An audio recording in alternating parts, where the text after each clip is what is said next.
देशभरि डेंगीको महामारी, कति क्षति पुर्यायो डेंगीको महामारीले? सरकार बेखबर। के हो डेंगी रोग? कसरी प्रवेश गर्यो नेपालमा? हिउँद लागेपछि डेंगी नियन्त्रणमा आउने गलत प्रक्षेपण। डेंगी रोगको भयावह अवस्था विशेष। The news review.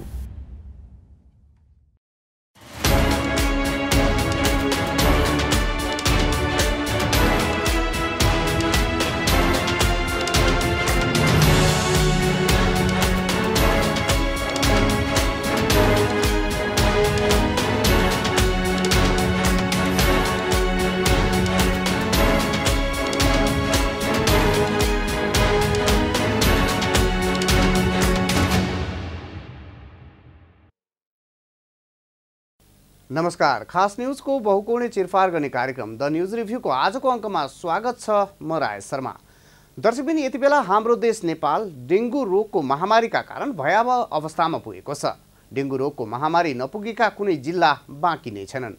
असार र साउन महिनामा मात्रै करिब 1 लाख डेंगीका बिरामीहरू अस्पताल भर्ना भएका छन् भने 100 भन्दा बढीको मृत्यु भइसकेको छ। अस्पताल नगएका बिरामीहरूको संख्या पनि निकै ठूलो छ। अस्पताल पुग्न नपाई मृत्यु हुने डेंगी रोगीका संख्या पनि निकै ठूलो छ। डेंगू रोगको महामारी बढ्नुको मुख्य कारण सरकारको लापरवाही हो, किनभने डेंगू रोगको महामारी विगतमा कोरोना महामारी फैलिए जसरी एक्कासी फैलिएको होइन। बाकायदासँग पूर्व सूचना दिएरै डेंगी रोगको महामारी फैलिएको हो। 2061 सालमा डेंगी रोग पहिलोपटक चितवनमा पुष्टि भएको थियो। त्यसयता हरेक साल वर्षा सिजनमा डेंगी रोग बिस्तारै हुने गरेको छ। हरेक वर्ष डेंगी रोग तथा मृत्यु हुनेको संख्या बढेर गएको छ। यो जान्दा जान्दै पनि सरकार बेखबर छ।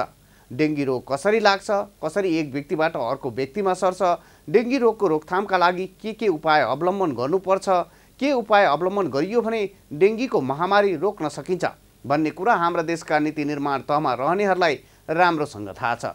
देशका स्वास्थ्य कर्मीहरूलाई पनि राम्रोसँग थाहा छ। तर सबै तमासे बनेका छन्। डेंगी नियन्त्रणका लागि नेपाल सरकारको स्वास्थ्य मन्त्रालयले सिनको पनि भाँचेको छैन। स्वास्थ्य मन्त्रालयमा भ्रष्टाचारको आहालमा यसरी चुर्लोमा डुबेको छ कि यसको उद्धार गर्ने कठिनाइ हुने गरेको छ। भ्रष्टाचारको महारोगले आफै थला परेको स्वास्थ्य मन्त्रालयले महामारी नियन्त्रणको प्रयास गर्ला भन्ने कुरा सोच्न पनि जनताले छाडेका छन्।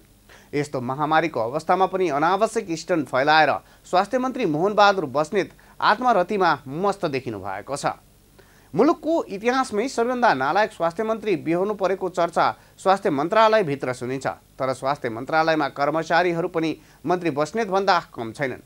दर्शकबिन, यसै सन्दर्भमा हाम्रो सहकर्मी बिन्दुकान्त घिम्रेको सहयोगमा तयार आजको द न्यूज रिभ्यू। देशभरि डेंगीको महामारी, कति क्षति पुर्यायो डेंगीको महामारीले? सरकार बेखबर। के हो डेंगी रोग? कसरी प्रवेश गर्यो नेपालमा? हिउँद लागेपछि डेंगी नियन्त्रणमा आउने गलत प्रक्षेपण। डेंगी रोगको भयावह अवस्था विशेष। The news review. विश्व स्वास्थ्य संगठनले गत वैशाखमा डेंगी रोगको महामारी फैलने भनेर नेपाल सरकारलाई चेतावनी दिइसकेको थियो। नेपालमा डेंगी संक्रमण असारदेखि बढ्दै गई भदौ र असोज महिनामा उच्च हुने प्रक्षेपण विश्व स्वास्थ्य संगठनले गत वैशाखमै गरेको हो। तर यी सबै कुरा थाहा पाउँदा पाउँदै पनि सरकार तमासे बन्यो। दोस्रो कुरा, हरेक वर्ष असारदेखि असोजसम्म डेंगी रोगको महामारी हुने गरेको कुरा विगत 18 वर्षदेखि पुष्टि हुँदै आएको छ। हरेक वर्ष असारदेखि असोजसम्म डेंगी रोगले महामारी लिने रुटिन नै बनिसकेको छ नेपालमा। गत वर्ष पनि वैशाखदेखि नै संक्रमण देखिन थालेको र भदौदेखि कार्तिकसम्म उच्च संक्रमण भई देशभरि 77 जिल्लामा फैलिएको थियो। तर हिउँद लागेपछि आफै कम हुँदै जाने भएका कारण सरकारले लापरवाही गर्ने गरेको छ। खास गरी डेंगी रोगको संवाहक भनेको एन्डिज एप्टिस र एडिस एल्बोपिटिक्स प्रजातिको लामखुट्टे हो। पानी जम्ने सफा ठाउँमा एन्डिज एप्टिस र एल्बोपिटिक्स प्रजातिको लामखुट्टेले फूल पार्छन्। ती फूलबाट लार्भा निस्कन्छन् र त्यही लार्भा वयस भएर ठोकेपछि डेंगी रोग लाग्दछ। त्यसैले बर्खायाम सुरु भएसँगै पानी पर्न थालेपछि संक्रमण पनि बढ्दै जाने नेपालको रुटिन नै बनेको छ। पहिलो कुरा त लामखुट्टे नियन्त्रण गर्ने अभियान चलाउन सरकार चुकेको छ। दोस्रो कुरा, जनतालाई खोपको व्यवस्था गर्ने हो भने डेङ्गु रोगले आक्रमण गर्न सक्दैन। तेस्रो कुरा, डेङ्गी रोग कसरी सर्छ र फैलन्छ भन्ने बारे जनतालाई सूचना दिन सकियो भने महामारी फैलदैन। स्वास्थ्य कर्मीहरूको घुम्ती टोली परिचालन गर्ने हो भने पनि डेङ्गी रोगको फैलन पाउँदैन। तर सरकारले नियन्त्रणको प्रयास नै गरेको छैन। बजेट वक्तव्यमा उल्लेख भए अनुसारको रकम अर्थ मन्त्रालयले स्वास्थ्य मन्त्रालयलाई उपलब्ध नगराएको हो या स्वास्थ्य मन्त्रालय भ्रष्टाचारमा चुर्लुममा डुबेका कारण यस्तो परिस्थिति उत्पन्न भएको हो भन्ने प्रश्न निकै पेचिलो छ। आखिरी कसरी फैलिँदैछ त डेङ्गीको महामारी? दर्शकबिन द न्युज रिभ्यूको अबको श्रृङ्खलामा प्रस्तुत छ यसै सन्दर्भमा यो चर्चा। 1. लामखुट्टे नियन्त्रणका लागि भौतिक पूर्वाधार, खानेपानी तथा ढल व्यवस्थापन, शहरी विकास, शिक्षा र सञ्चार निकायसँग समन्वय गरिनेछ। 2. लामखुट्टेको लार्भा खोज तथा नष्ट गर्ने अभियान र जनस्तरसम्म डेङ्गी रोग रोकथाम तथा नियन्त्रणका लागि सचेतना अभियान सञ्चालन गरिनेछ। 3. वर्षायामसँगै डेङ्गी रोग सार्ने लामखुट्टेको वृद्धि विकास हुने स्थान प्रचुर मात्रामा हुने हुँदा बहुपक्षीय समन्वय र सहकार्य बिना लामखुट्टेको नियन्त्रण गर्न कठिन हुने भएकाले यसका लागि बजेटको व्यवस्था गरिएको छ। 4. डेङ्गी रोगको रोकथाम सचेतनाका लागि विद्यालय शिक्षा र उपचारका लागि घर दैलो कार्यक्रम सञ्चालनका लागि बजेट छुटाइएको छ। 5. डेङ्गी पहिचानका लागि आवश्यक डेङ्गी किटको अभाव हुन नदिने, लामखुट्टेको निगरानी गर्न इन्स्टा मोबिलिटी अर्थात् आर्थिक स्रोतको व्यवस्थापन गर्ने लगायतका सरकारले पर्याप्त ध्यान दिएको छ। 6. जोखिम नक्साङ्कन तथा हट स्पट पहिचान गरी डेङ्गी सेरोटाइपको पहिचान, लामखुट्टेका डेङ्गी भाइरसको आइसोलेसन गर्ने, अस्पतालमा डेङ्गी रोगको चापका आधारमा ज्वरोको स्क्यानिङका लागि ज्वरो क्लिनिक सञ्चालन गर्ने, डेङ्गी रोगको निदानका लागि आवश्यक किटको व्यवस्था गर्ने समेत कार्ययोजनाका लागि बजेट विनियोजन गरिएको छ। तर व्यवहारमा हेर्ने हो भने सरकारका घोषणा तथा बजेट भाषण नारामै सीमित भएको देखिन्छ। योग्य सरकारले अघिल्लो वर्षको अनुभवबाट पाठ सिकेर पछिल्लो वर्षका लागि कार्ययोजना बनाउँछ र कार्यान्वयन गर्छ। तर नेपालमा न त अघिल्लो वर्षको अनुभव सिकेर कार्ययोजना बनाउने गरिएको छ, न त बनेका कार्ययोजनाहरूलाई पनि प्रभावकारी ढङ्गले कार्यान्वयन गर्ने गरिएको छ। गत वर्ष 55,000 भन्दा बढीलाई सङ्क्रमण र 88 जनाको सङ्क्रमणका कारण निधन भएको थियो। डेङ्गीबाट मृत्यु भएका मध्ये 50% भन्दा बढी मृत्यु 55 वर्ष वा सोभन्दा बढी उमेरका समूहको रहेको पाइएको छ। मृत्यु भएका व्यक्तिमा डेङ्गीसँगै निमोनिया, स्कफाइटस लगायतका सङ्क्रमण समेत पाइएको छ।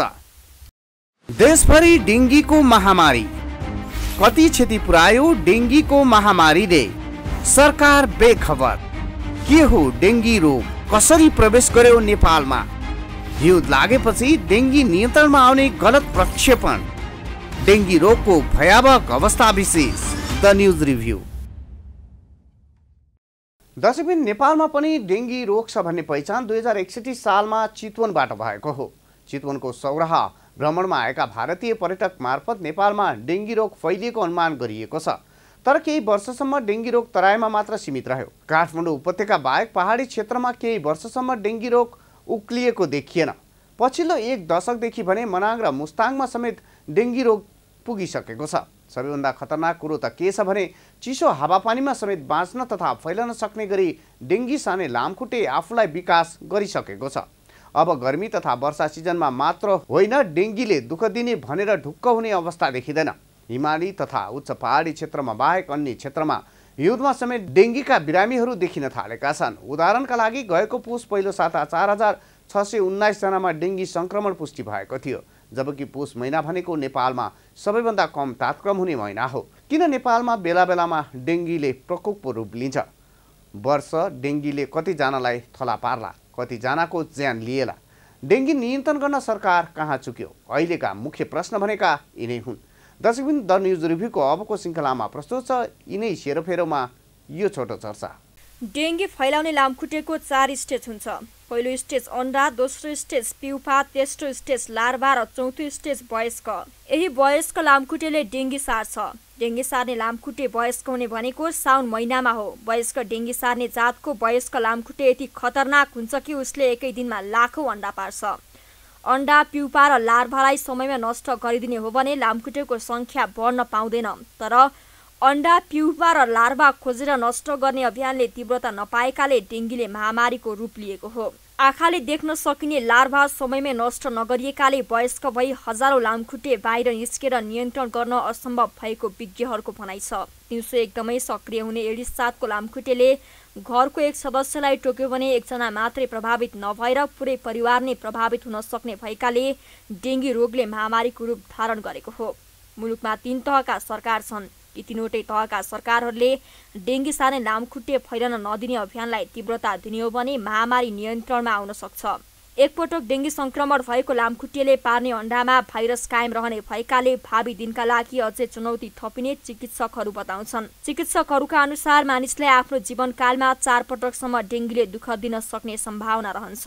डेङ्गीले आफ्नो स्वरूप जटिलतामा परिवर्तन गर्दै गएकाले प्रत्येक वर्ष झन्झन जटिलता थपिँदै जाने विश्व स्वास्थ्य सङ्गठनले चेतावनी दिइरहेको छ। पछिल्ला वर्षहरूमा डेङ्गीका रोगीहरूका समस्या थपिँदै गएका छन्। विगतका वर्षहरूमा डेङ्गी संक्रमितमा ज्वरो आउने, शरीर दुख्ने, आँखा रातो हुने लगायतका समस्या देखिन्थे, तर पछिल्ला वर्षमा बेहोस हुने समस्या समेत थपिएको छ। संक्रमण हुँदा ध्यान नदिएमा रक्तस्राव भएर स्नायु सम्बन्धी समस्या देखिएर झन खतरा हुने सम्भावना रहेको विभिन्न अध्ययनहरूले समेत देखाएको छ। देशभरि डेङ्गीको महामारी, कति क्षति पुर्यायो डेङ्गीको महामारीले? सरकार बेखबर। के हो डेङ्गी रोग? कसरी प्रवेश गर्यो नेपालमा? हिउँद लागेपछि डेङ्गी नियन्त्रणमा आउने गलत प्रक्षेपण। डेङ्गी रोगको भयावह अवस्था विशेष। The news review. ठुलो महामारी तथा एकासै आए पनि प्राकृतिक विपत्तिको अवस्थामा बाहेक जनतालाई उपचार सेवा प्रदान गर्न पुग्ने गरी अस्पताल तथा अन्य स्वास्थ्य संस्था पनि सरकार आफैले सञ्चालन गर्दै आएको छ। 68 वर्ष नागेका ज्येष्ठ नागरिकका लागि स्वास्थ्य बिमाको व्यवस्था सरकारले गरिसकेको छ। कतिपय जटिल रोगका बिरामीका लागि उपचार खर्च लगायत अन्य सहुलियत पनि सरकारले प्रदान गरेकै छ। केही आधारभूत औषधि सबैका लागि निशुल्क गरिएको छ। सरस्वती हेर्दा भुटान बाहेक सार्क राष्ट्रहरूमध्ये नेपालको सरकारी स्वास्थ्य नीति राम्रो रहेको विश्व स्वास्थ्य सङ्गठनको भनाइ गलत होइन, तर नीति राम्रो भएर मात्र के गर्नु? जनताका लागि राज्यबाट दिने सहुलियत लक्षित वर्गमा पुग्न धेरै अवरोध अझै बाँकी रहेको देखिन्छ। जनताको स्वास्थ्यका लागि सरकारले उपलब्ध गराएको अधिकांश रकम भ्रष्टाचारमा सकिने गरेको छ। जनताले सुविधा पाउन सकेका छैनन्। नेपालमा मुख्य सरकारी अस्पतालमध्ये वीर ट्रोमा सेन्टर, निजामती कर्मचारी, टेकु स्थित शुक्रराज ट्रपिकल तथा सर्वरोग अस्पतालका सिटी स्क्यान मेसिनहरू यति बेला चालु हालतमा छैनन्। सिटी स्क्यान मेसिन बिग्रेको भन्दै बिरामीलाई अन्यत्र पठाइने गरिएको छ। वीर अस्पतालमा त 2वटा सिटी स्क्यान मेसिन छन्, तर अहिले दुवै चल्दैन। सिटी स्क्यान गर्न तथा औषधि किन्न निजी क्षेत्रका पसलमा जाँदा पहिलो कुरा त दोब्बर महँगो हुन्छ। दोस्रो कुरा बिमा बापतको भुक्तानी बिरामीहरूले पाउँदैनन्। उपचारका लागि हुने मुख्य खर्च भनेको परीक्षण र औषधि खरिद नै हो। पछिल्लो समय सरकारी अस्पतालका मेसिन बिग्रिनु र औषधि पसल बन्द हुनुको कारण निजी क्षेत्रका व्यापारीहरूको घुसपेट मात्र होइन, बिमा कम्पनीहरू समेत मिलीभगत देखिन्छ।